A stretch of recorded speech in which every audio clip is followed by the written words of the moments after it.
आज हम न्यायियों की पुस्तक में 9वें अध्याय का अध्ययन करेंगे। यरूब्बाल का पुत्र अबीमेलेक शकेम को अपने मामाओं के पास जाकर उनसे और अपने नाना के सब घराने से यूं कहने लगा, शकेम के सब मनुष्यों से यह पूछो, तुम्हारे लिए क्या भला है? क्या यह कि यरूब्बाल के 70 पुत्र तुम पर प्रभुता करें, या यह कि एक ही पुरुष तुम पर प्रभुता करे? और यह भी स्मरण रखो कि मैं तुम्हारा हाड़ मांस हूँ। तब उसके मामाओं ने शकेम के सब मनुष्यों से ऐसी ही बातें कही, और उन्होंने यह सोचकर कि अबीमेलेक तो हमारा भाई है, अपना मन उसके पीछे लगा दिया। तब उन्होंने बाल बरीत के मंदिर में से 70 टुकड़े रुपए उसको दिए, और उन्हें लगाकर अबीमेलेक ने नीच और लुच्चे जन रख लिए जो उसके पीछे हो लिए। तब उसने ओप्रा में अपने पिता के घर जाके अपने भाइयों को, जो यरूब्बाल के 70 पुत्र थे, एक ही पत्थर पर घात किया, परंतु यरूब्बाल का योताम नामक लहुरा पुत्र छिपकर बच गया। तब शकेम के सब मनुष्यों और बेतमिल्लो के सब लोगों ने इकट्ठा होकर शकेम के खंभे के पास वाले बांज वृक्ष के पास अबीमेलेक को राजा बनाया। इसका समाचार सुनकर योताम गिरिज्जिम पहाड़ की चोटी पर जाकर खड़ा हुआ और ऊंचे स्वर से पुकार के कहने लगा, हे शकेम के मनुष्यों, मेरी सुनो, इसलिए कि परमेश्वर तुम्हारी सुने। किसी युग में वृक्ष किसी का अभिषेक करके अपने ऊपर राजा ठहराने को चले। तब उन्होंने जैतून के वृक्ष से कहा, तुम हम पर राज्य कर। तब जैतून के वृक्ष ने कहा, क्या मैं अपनी उस चिकनाहट को छोड़कर, जिससे लोग परमेश्वर और मनुष्य दोनों का आदर मान करते हैं, वृक्षों का अधिकारी होकर इधर उधर डोलने को चलूं? तब वृक्षों ने अंजीर के वृक्ष से कहा, तू आकर हम पर राज्य कर। अंजीर के वृक्ष ने उनसे कहा, क्या मैं अपने मीठेपन और अपने अच्छे अच्छे फलों को छोड़ वृक्षों का अधिकारी होकर इधर उधर डोलने को चलूं? फिर वृक्षों ने दाखलता से कहा, तू आकर हम पर राज्य कर। दाखलता ने उनसे कहा, क्या मैं अपने नए मधु को छोड़, जिससे परमेश्वर और मनुष्य दोनों को आनंद होता है, वृक्षों की अधिकारिणी होकर इधर उधर डोलने को चलूं? तब सब वृक्षों ने झड़बेरी से कहा, तू आकर हम पर राज्य कर। झड़बेरी ने उन वृक्षों से कहा, यदि तुम अपने ऊपर राजा होने को मेरा अभिषेक सच्चाई से करते हो, तो आकर मेरी छाया में शरण लो, और नहीं तो झड़बेरी से आग निकलेगी, जिससे लबानोन के देवदारू भी भस्म हो जाएंगे। इसलिए अब यदि तुमने सच्चाई और खराई से अबीमेलेक को राजा बनाया है, और यरूब्बाल और उसके घराने से भलाई की, और उससे उसके काम के योग्य बर्ताव किया हो, तो भला। मेरा पिता तो तुम्हारे निमित्त लड़ा और अपने प्राण पर खेलकर तुमको मिद्यानियों के हाथ से छुड़ाया, परंतु तुमने आज मेरे पिता के घराने के विरुद्ध उठकर बलवा किया, और उसके 70 पुत्र एक ही पत्थर पर घात किए, और उसकी रखेल के पुत्र अबीमेलेक को इसलिए शकेम के मनुष्यों के ऊपर राजा बनाया है कि वह तुम्हारा भाई है। इसलिए यदि तुम लोगों ने आज के दिन यरूब्बाल और उसके घराने से सच्चाई और खराई से बर्ताव किया हो, तो अबीमेलेक के कारण आनंद करो, और वह भी तुम्हारे कारण आनंद करे, और नहीं तो अबीमेलेक से ऐसी आग निकले जिससे शकेम के मनुष्य और बेतमिल्लो भस्म हो जाए, और शकेम के मनुष्यों और बेतमिल्लो से ऐसी आग निकले जिससे अबीमेलेक भस्म हो जाए। तब योताम भागा और अपने भाई अबीमेलेक के डर के मारे बेर को जाकर वहीं रहने लगा। अबीमेलेक इस्राएल के ऊपर 3 वर्ष हाकिम रहा। तब परमेश्वर ने अबीमेलेक और शकेम के मनुष्यों के बीच एक बुरी आत्मा भेज दी। अतः शकेम के मनुष्य अबीमेलेक से विश्वासघात करने लगे, जिससे यरूब्बाल के 70 पुत्रों पर किए गए उपद्रव का फल भोगा जाए, और उनका खून उनके घात करने वाले उनके भाई अबीमेलेक के सिर पर और उसके अपने भाइयों के घात करने में उसकी सहायता करने वाले शकेम के मनुष्यों के सिर पर भी हो। तब शकेम के मनुष्यों ने पहाड़ों की चोटियों पर उसके लिए घातकों को बैठाया, जो उस मार्ग से सब आने जाने वालों को लूटते थे, और इसका समाचार अबीमेलेक को मिला।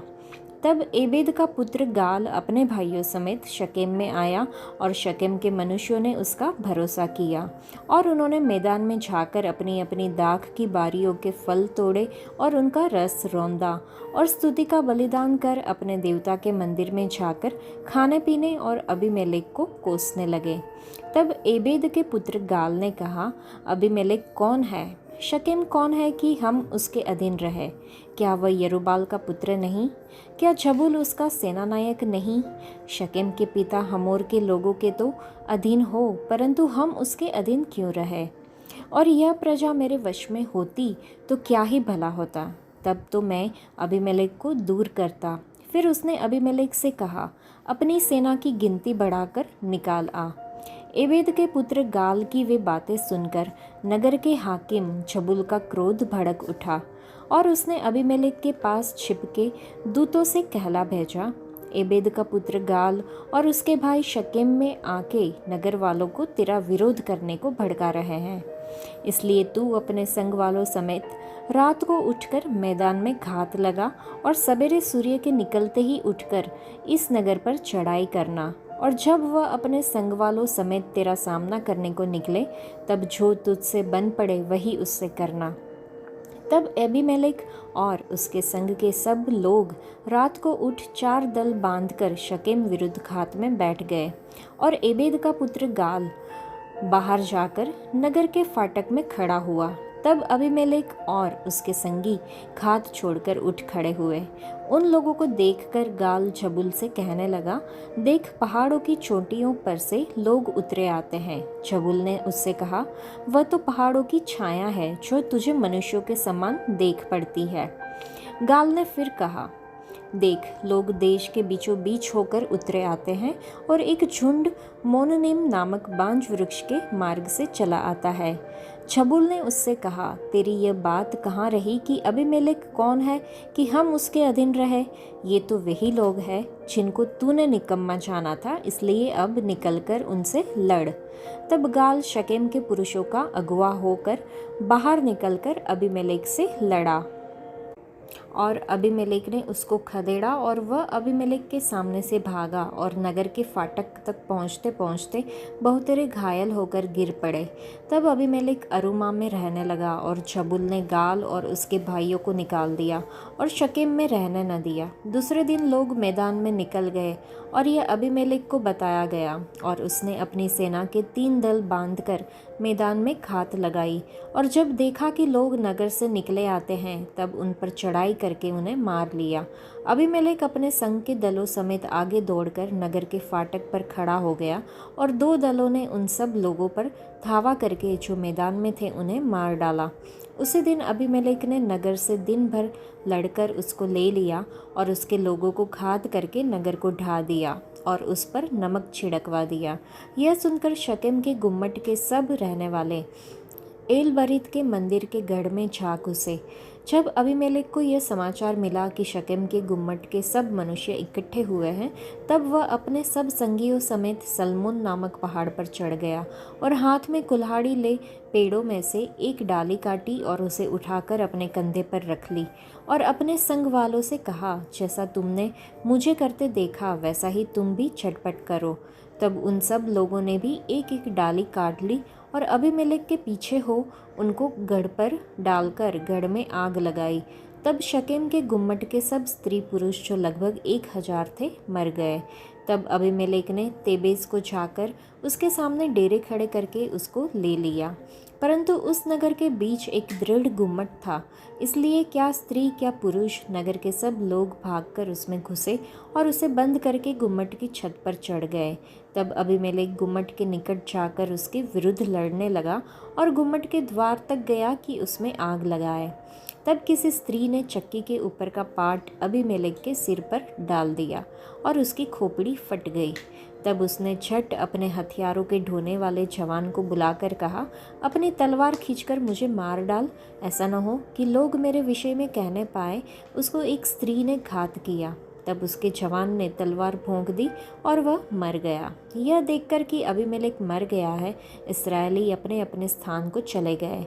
इस प्रकार जो दुष्ट काम अबीमेलेक ने अपने 70 भाइयों को घात करके अपने पिता के साथ किया था, उसको परमेश्वर ने उसके सिर पर लौटा दिया।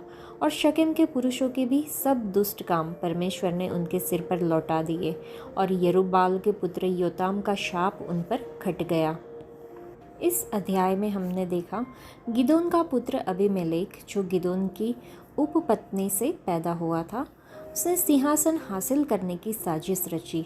उसने अपने पिता के 70 वेद पुत्रों को मार डाला, लेकिन योताम बच गया क्योंकि वह छिप गया था। योताम ने शकेम के लोगों को राजा की पसंद के पेड़ का दृष्टांत सुनाया, जिससे उसने उन्हें आश्वस्त किया कि अबीमेलेक सिंहासन के लिए उनकी सही पसंद नहीं था। तो उस पेड़ों द्वारा राजा को चुनने का जो दृष्टांत था कि एक दिन पेड़ अपने लिए एक राजा का अभिषेक करना चाहते थे। जैतून का वृक्ष, अंजीर का वृक्ष और अंगूर जैसे मूल्यवान और योग्य पेड़ों ने अपना राजा बनने से इनकार कर दिया, लेकिन अवांछित झड़बेरी का पेड़ उनका राजा बनने के लिए सहमत हो गया। उसका वादा, मेरी छाया पर भरोसा करो, अतार्किक था क्योंकि वह किसी की छाया नहीं बन सकता था। साथ ही में झड़बेरी ने चेतावनी दी कि जो भी उससे असहमत होगा वह उसे नष्ट कर देगा। इस प्रकार योताम ने शकेम के लोगों को यह स्पष्ट कर दिया कि अबीमेलेक उसकी तरह इस्राएलियों के लिए अत्याचारी और विनाशक होगा। हमें गरीबों की तरह नहीं होना चाहिए, जिनके पास केवल बहुत सारे वादे हैं लेकिन अच्छे के लिए कोई वास्तविक सच्चाई नहीं है। इसके बजाय हमें जैतून के पेड़, अंजीर के पेड़ और अंगूर की दाखलता की तरह बनना चाहिए, जो अपने अपने उपहारों से दुनिया की सेवा करने के लिए उपयुक्त हो। यीशु मसीह ने हमारे लिए अपना जीवन दे दिया और हमें एक दूसरे के लिए अपना जीवन देने के लिए प्रोत्साहित किया और बदले में उससे जीवन प्राप्त करने के लिए हमें आमंत्रित भी किया है। आइए हम एक दूसरे की मदद करें और एक दूसरे को धर्म के मार्ग पर ले जाएं। किसी भी शहर में जहाँ अशांति की स्थिति होती है, लोगों को तत्काल एक किला ढूंढने की आवश्यकता होती है। कुछ मुद्दों को अगर हम देखें तो यहोवा का नाम दृढ़ किला है, नेकीवान इसमें सुरक्षित भाग जाते हैं। भागना कायरता नहीं है, खतरे से बचकर सुरक्षित स्थान पर भाग जाना बुद्धिमत्ता है। आइए संकट के समय में समाधान और सुरक्षा खोजने के लिए एकजुट हो जाइए। आध्यात्मिकता भौतिकता को नियंत्रित करती है। आइए हम प्रभु यीशु मसीह को अपना मजबूत किला बनाएं। जीवन के खतरों और चुनौतियों पर काबू पाने के लिए हमें एक दिव्य रणनीति की आवश्यकता है। यहोवा परमेश्वर हमारी चट्टान और गढ़, किला हमारी ताकत, हमारा उद्धार और ऊंचा गढ़ है। आइए आपातकालीन समय में हमेशा पहले से योजना बनाएं। यही समय है जब सभी मसीही अगुओं को दूसरों को सुरक्षा का रास्ता दिखाना चाहिए। यदि हम केवल आशा कर सके और परमेश्वर में अपने विश्वास पर ध्यान केंद्रित कर सके तो ये चुनौतियाँ, प्रतिकूलताएं भी गायब हो जाएगी। भौतिक किला केवल स्थायी नहीं है, लेकिन यह एक प्रतिबिंब है कि हम सर्वोच्च के गुप्त स्थान में सर्वशक्तिमान की छाया के नीचे रह सकते हैं। हमें यहाँ सीखने के लिए एक महान सबक है। जब संकट आता है तो हम शरण और सुरक्षा के लिए परमेश्वर के पास दौड़ सकते हैं। दुनिया असमंजस की स्थिति में है और कई जगहों पर संकट पैदा हो गए हैं। हमें सुरक्षा के लिए मजबूत किले या ऊंचे गढ़ की ओर भागने की आवश्यकता है। आज के लिए इतना ही। परमेश्वर आप सबको आशीष दे। धन्यवाद।